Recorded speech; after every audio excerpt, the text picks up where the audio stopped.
Good day mga ma'am and sir, no? Kayo rin po ba ay nagmamaniho or bago pa lang po nagmamaniho, no? Lalong lalo na po dito sa Metro Manila, no? Ngayong araw pag-usapan natin kung ano-ano ba yung mga traffic lights na dapat nating alamin, no? Lalong lalo na po sa mga beginner drivers, no?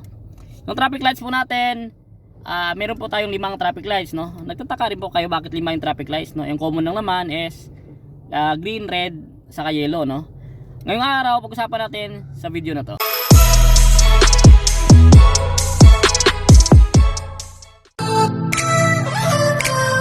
Ayun mga sir, no? Pag-usapan natin mga 5 traffic light na sinabi ko kanina, no? Number 1 po dyan ay tinatawag na red light, no? Ibig sabihin ng red light po ay tayo ay hihinto, no? Ang pangalawa naman po ay tinatawag na green, no? Ibig sabihin ng green, go po tayo, no? Diretso lang tayo, no? At yung pangatlo naman po ang tinatawag na yellow, no? Ibig sabihin po ng yellow ay kailangan nating maganda, no? O mag-prepared kasi parating na po yung red light, no? Kadalasan po nangyari dyan sa stoplight na green, biglang magdilaw tapos mag-red, no? Kaya dapat pag nag-green, diretso lang tayo. Pag naka-yellow, kailangan nating mag-prepared o maganda, no? Kasi parating na yung red light, no? Yung iba kasi ginawa, kadalasan nakikita natin, no?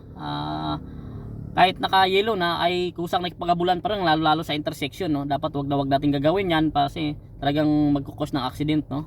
Kaya dapat pag nakita nating naka-yellow, ibig sabihin mag-prepare tayo, no? Malayo pa lang magdahan-dahan, no? Kasi parating na yung red light, no? Wag nating gawin na makipaghabulan ka sa stoplight at biglang nag-red at bigla kang hinto, no? At hindi naman aware sa likod mo at hindi makapag-prepare, mabundol ka, no? Mabangga ka, no? Kaya dapat pag alam natin malayo pa lang nakita natin naka-yellow ay tayo ay magdahan-dahan, no? At huminto, no? Wag yung pag nakita mo yung yellow makipaghabulan ka pa sa stoplight, pag naarang ka ng traffic enforcer bigla kay hinto, ayun. Cause na accident kasi yung sa likod mo hindi nakapag-prepared ay talagang mabubundol ka, no? Ayun, yung pang-apat naman natin po ay tinatawag na yellow din po to pero nagbi-blink, no? Ibig sabihin po niyan ay pwede tayong dumiretso pero kailangan natin bagalin yung takbo, no? At tingnan natin yung area kung walang tatawid na tao or mga motorcycle o mga four wheels din, ano? Kadalasan kasi nangyayari to yung pagbi-blink ng stoplight pag mga madaling araw, no?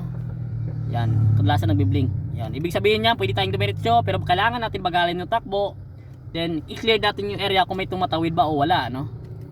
Yan. Yung panglima po natin ay ganoon din po, yung naka-red light po siya pero nagbi-blink din, no? Parang same halos same case lang din sila yung ng yellow na yun pa rin. Kailangan natin pwede tayong dumiretso pero kailangan pa rin natin magbagal, no? Magdahan-dahan at i-clear din po natin yung area, no? Kung may tumatawid ba o wala, no? Yun lamang po. Sana may natutunan kayo sa short video na to. Maraming salamat sa inyo and God bless.